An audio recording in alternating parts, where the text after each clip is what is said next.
This week, Mike Rutherford is on the Alaskan Trail with his Jeep 4x4. Adrian the Canadrian hunts down more monster engines, and the Kit Man is back with another beautiful creation. But first, save money and buy a pickup. Tax. You'd be amazed how much it can influence the cars we drive. Ferrari produced a 2-litre turbo version of its V8 cars for years in Italy to get around a tax bracket, and it can affect you even more if you drive a company car. Now, just recently, the government introduced a brake for company cars with a payload capacity of over 1,000 kilograms. Basically, you don't have to pay the VAT if your car passes this criterion. Of course, they were trying to help small businesses, and very commendable too. However, there's been a spate of pickups launched in recent years aimed at creating a new lifestyle segment as influenced by the American culture of the pickup. And they've not done too well. Accounting for a fraction of new car sales last year, those companies have seized on the 1,000 kilo tax break to approach a new market, fleet sales. So, would you trade your Vectra SRI over here at near 19,000 including the VAT for this Mazda B Series pickup, which comes in at nearer 20 grand even after the tax break? Well, I guess you can get plenty of briefcases in here. Waterproof ones, of course.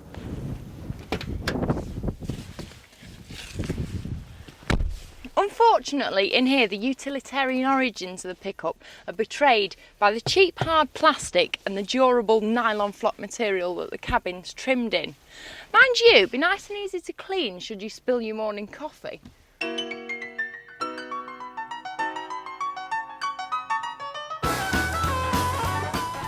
the B Series just can't compete. Okay, you've got a nice high driving position, you can see over everything else, but the engine's noisy. It's not that much fun to drive, and it's not a place I'd want to spend a lot of motorway miles. It's not particularly good at the petrol pumps either. Your company's going to be forking out far more on fuel bills as you're racking up the miles in the B Series. This is a much more pleasant place to be. Okay, what you lose in terms of height and road presence, you definitely make up for in refinement. And, as you'd expect, the SRI can shift a bit. And you'll be better off at the pumps as well. You can actually hear the stereo above the near silent engine, and the materials used are much better.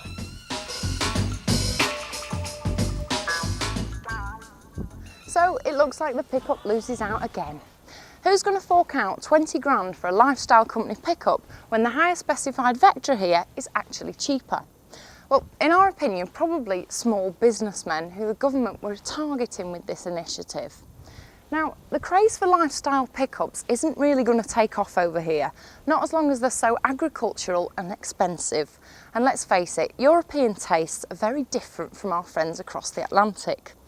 Now, there will be sales, of course, to architects, self-employed builders, engineers, etc. And probably there'll be a steady flow of sales in this small niche area. As for me, I'm back off to London. I've got a long drive, and there's only one serious choice, that Vectra.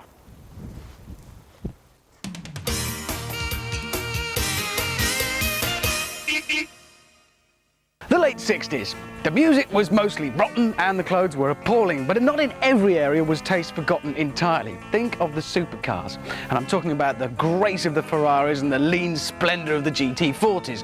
Gorgeous things, you must recall what I'm talking about. And that's why we're here today, to look at the cars that come from a small company called Foreman. They record the sports cars of that era, the late 60s, and they are gorgeous.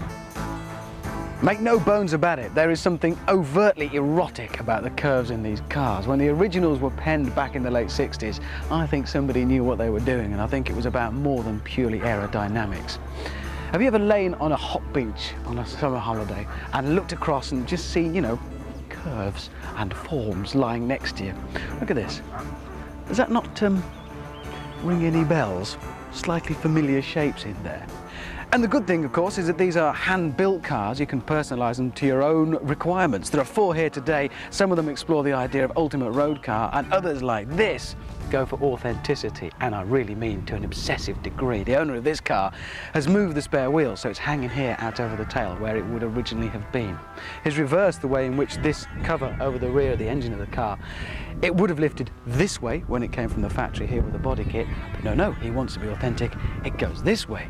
He's also lowered the actual roofline. The profile of the car now replicates faithfully the cars of the era. And he's even gone to the ultimate lengths, which is on this body, to actually fit the rivets that replicate what you would have seen in the 60s, all in the name of authenticity. And the man responsible for all of that minute detail and work is Eddie. It's your car. That's right. It's one of the first. Correct. Foreman, so it's what, 5 years old? 5.5 years old now, yes. Immaculate condition. Thank you very much. Looks gorgeous. Mind, I'd look after it if it was mine. You've gone for absolute authenticity rather than going down the route of, say, ultimate road car. So why that particular route for you? Well, it's not just authenticity. I also wanted to be an ultimate road car. I wanted to be able to drive down to the south of France, which I've done a couple of times. I've been down to Nürburgring to watch the Old Timers Grand Prix and various other rallies we take part in. And I wanted to be safe. I wanted to be quick. I wanted to be enjoyable to sit in for long distances. But to look so authentic. I know you did a massive amount of research. You didn't just guess. You've taken photos of cars of the time, the whole lot. That's right. And a massive amount of work. Why this kind of car, though? What does it say to you? Well, I suppose it shows my age a bit. I enjoyed watching motor racing. In my youth, I watched the motor racing of this type of car. And I do think that this P4 replica represents the ultimate in the big sports cars of the late 60s. Prior to aerodynamics taking over or dictating the shapes of the car. They thought if it looked right, it is right. And I think they had, I wish they'd go back to it. Now look, I know you've done an amazing amount of work to keep this looking very much as if it stepped straight from the late 60s.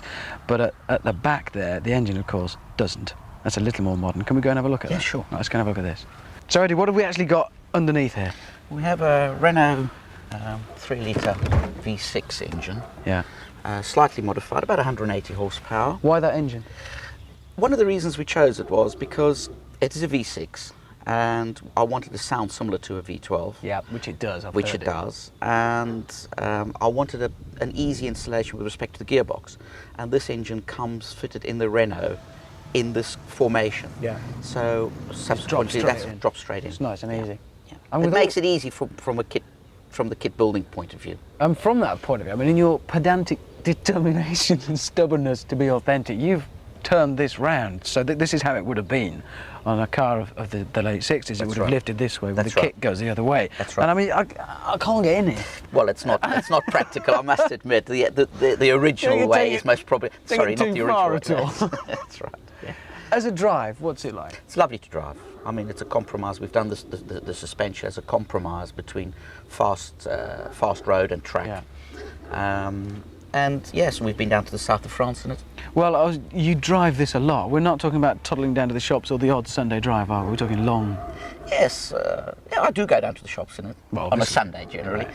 For some, it's authenticity. For others, it's just out-and-out performance. And when you look down the specification of a kit car, and in that list, the engine choices include things like Lamborghini, Ferrari, small block Chevy. You know you're starting to talk about some serious performance tackle here. And if you put that whole lot together in your Foreman and build the best you can, you end up with something like this. And this is a serious piece of road-going race car. It was built by Tony over here for a customer who wanted the best. I mean, the best. And boy, did it get it. Tony, this is the biz. What have we got here? It certainly is. Well, it's probably the most powerful car ever built from the Foreman stable. Yeah. I was commissioned by a London businessman to build this car, and the specification was to be suitable for very fast road use, for track use, and possibly for his sons to race at a later date. And of course, for the racing side of it, I mean, you're no stranger to race cars at all, so he came to the right man, didn't he? Absolutely, I like to think so. I mean, I've been involved with motor racing since I was a very young boy. Yeah. I did an apprenticeship with the checkered flag in Chiswick, and progressed to racing my own single-seater cars, and then on to sports and GT cars. And in 1995 I was driving for the BMR team, and I won the BRSCC Sports GT Championship, and then decided that I was getting on a bit and it was time So now you're building them, and at no point Has he done anything? I mean, this car's been driven, babied and gently, absolutely, at no point over 20 miles an hour. I've followed him in it, totally gentle. At the back of this thing is a serious engine. I mean, we're not talking small then. What actually have we got under here? Well, part of the deal with the customer was for me to build a car which had a minimum of 350 horsepower. And would you like me to open the back? Yeah, do it. Let's have a look. Let's have a look under here. Because this one will hinge the way that they would do on the kit, which does give you tremendous accessibility here. We can get the back opened up. This is monumental. This is serious. What Chevy. it is basically, it's a real steel Chevy small block, 5.7 litre. Yeah. Edelbrock top end, Morosso bottom end, built by Real Steel in West Drayton, dynoed by them and running on the dyno, and the customer and ourselves and Neil Foreman went up to West Drayton and they ran it, put it through its paces on the dyno, and we reached 350 horsepower even with their excessive silencing that they had. Ah, nice. I have always wanted to do this, and this is a once-in-a-lifetime opportunity. So, gentlemen, if you would start your engines, please. This should be thunder. Of course, there's one thing we've forgotten here. Now, I'd like you to tell me any way in which you can have more fun than with this.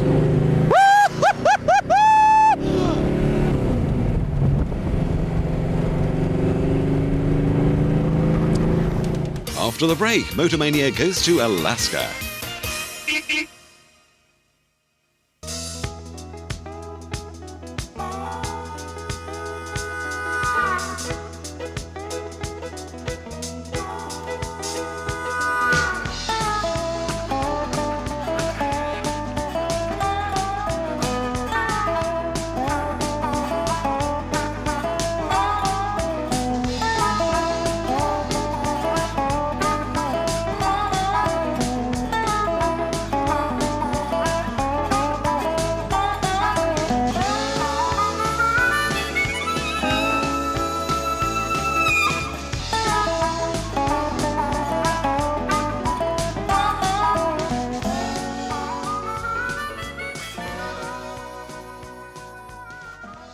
Welcome to the second annual Alaskan Jeep Jamboree. Sue's our local coordinator. She put all this together, so if there's any complaints, please get a hold of her instead of me. We have 37 vehicles, 71 people, and I'm not, kids are people too. We've got 3 children and 1 dog. We're representing 10 states, England, and Austria. Absolutely no alcohol on the trails. We'll save that for tonight when we get in. That's it. It's taken us 24 hours to get here. Lots of talk, lots of promises. Okay, we'll be with you in a minute. And this is it. We're off on the trail.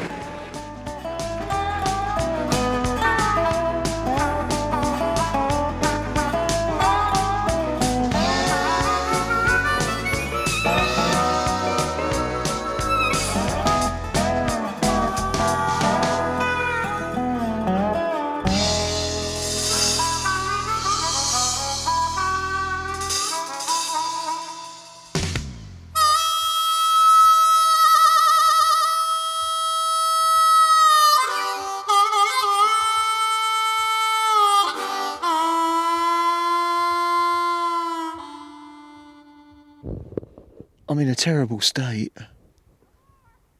No, I am. I'm in a terrible, terrible state. And to be precise, I'm in the state of Alaska, which is sort of in the middle of nowhere, which is where I normally end up these days. Last time it was Mongolia, now it's Alaska. And it is an American state, as you probably know. And we've been driving for 11 hours today, after a 24-hour journey to get here. 11 hours we've been on the road. We've met some pretty amazing people already. Hopefully we'll be introducing you to some of those people later on.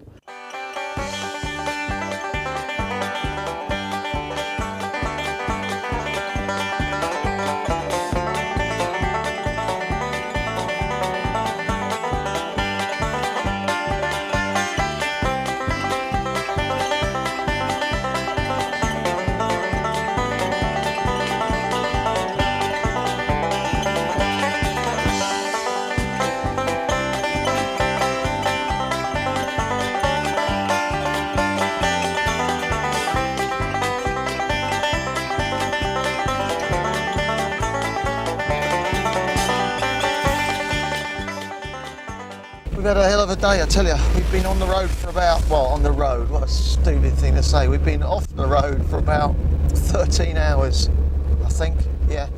And we've still got about 2 hours to go. Back there was, that annoyed me actually, because some Austrian idiot probably wasn't following instructions. He was actually driving with the team leader in the car with him, so he must have been getting instructions firsthand, and he stalled the car. It was in the river and it looked pretty nasty at one point, and it meant that all of us, the entire convoy, had to hang around for an hour or more while his car was repaired. Unfortunately, we got mechanical backup. But if you are an off-roader and you do go out with your own vehicle, I mean, let that be a lesson to you. What the hell would you do if you did what the stupid Austrian had done, which is to dump the thing in the middle of a river, stall the engine, flood the engine with water? I mean, it took professional mechanics well over an hour to sort that out. You wouldn't be able to sort that problem out yourself if you owned a vehicle and you were in that situation, and you'd be stranded in the middle of nowhere.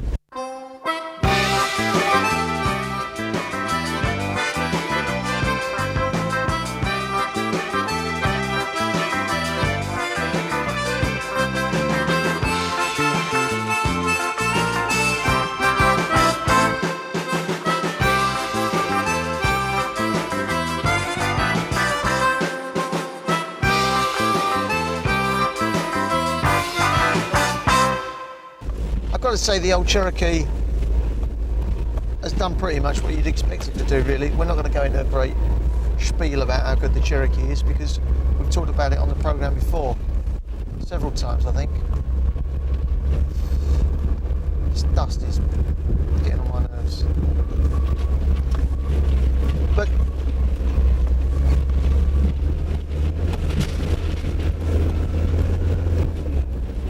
I've got to say, I don't know.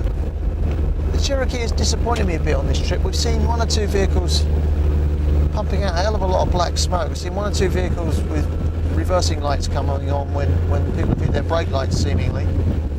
All right, only one vehicle in that category. And I've seen a lot of vehicles getting stuck. We got stuck ourselves in the mud yesterday, and it didn't look anything. I tried to stick one side of the car in a kind of rut, and the other side on dry land, as it were. So the car was at that sort of angle. But we beached it, or I beached it, me personally, because the underside of the... I'm bruised, I'm battered. The underside of the car collided with the ground, and we were kind of, if you like, beached in mid-air. So it was probably driver error rather than design fault or any criticism with the vehicle. But I was frankly surprised that Cherokee could get beached so easily in that situation. But they're very solid, and this great new interior, vast improvement on the old Cherokee. Although the styling, it suddenly hit me that I prefer the styling of the old one. It was a bit squarer and sharper and a little bit kind of old hat, I suppose, and this is more 90s. It's rounder and smoother.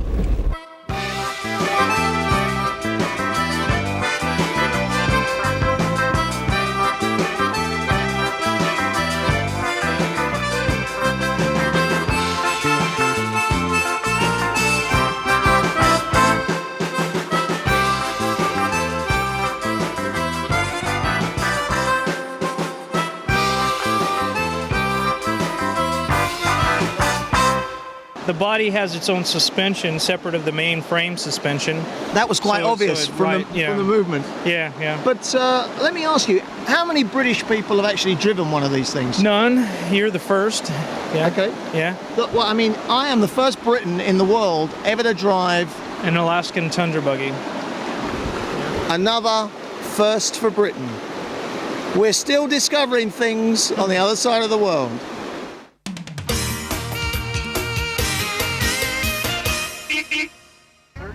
Okay, we found a group of real diehards here. How are you? Oh, we're still alive and kicking and complaining. Well, you were all loud. Now you went all quiet on me. What's up? All right. Really? They just concealed their weapons when we walked up. I think you should buy tickets. Yes. Okay, hold on a second. Let me do my work here first. I'm coming back. What? Are you here with a car, sir? Yeah. Which car? That beast right there. Really? What year is that one? 56 Meteor. Okay, so why are you're really? Took me all winter to build that thing. Is that right? Good for you. And when did you find it? Last fall at Barrie. Up in Barrie, Ontario. Yeah. At the auction, flea market, whatever you want to call it. And what condition was it in? Horrible. A lot of holes, and it was really... No rust. Okay, It's a British Columbia car. British Columbia car, again, there's not a lot of salt out there. That's right. Right, so we're filming for a British audience, so you got to explain these things, you know. And so what did you do to the car then? Just body work mostly, and clean up, new interior, paint job, and then do some, and a new windshield. Very good. Now, polish the chrome, and redone the bumpers. What is special about the Rideau, as it's known? Well, it's a Meteor. It's built only in Canada. Hold on. Why does it say Rideau on the bumper there? That is one of the models. It's a Meteor Rideau Town Sedan. A Meteor Rideau Town Sedan. Okay, right. What the hell's wrong with that? It's an oil filled. It's an oil bath air cleaner. Okay, let's see what this is all about. Explain here. We gotta know about this. It's just a big, monstrous air cleaner that now that later years they changed over to a dry element. Right. That's got oil inside of it. Later years they stopped using garbage cans and they actually put an air filter on it. Right on. There you go. Very good. What sort of engine's in it? It's V8 naturally, but the cubic inch displacement I'm not sure of. Okay. On this particular car, as it could have been changed because it's 56. Who knows? Right. It could be a 292 cubic inch or a 312 cubic inch. Right. Well, very good. It looks like you're keeping it nice. And what the heck? What else are you going to do when you're retired? I can think of lots of things. You gotta spend your children's inheritance on something. You got that right. There you go. Thank you very much. I appreciate your time. You're welcome.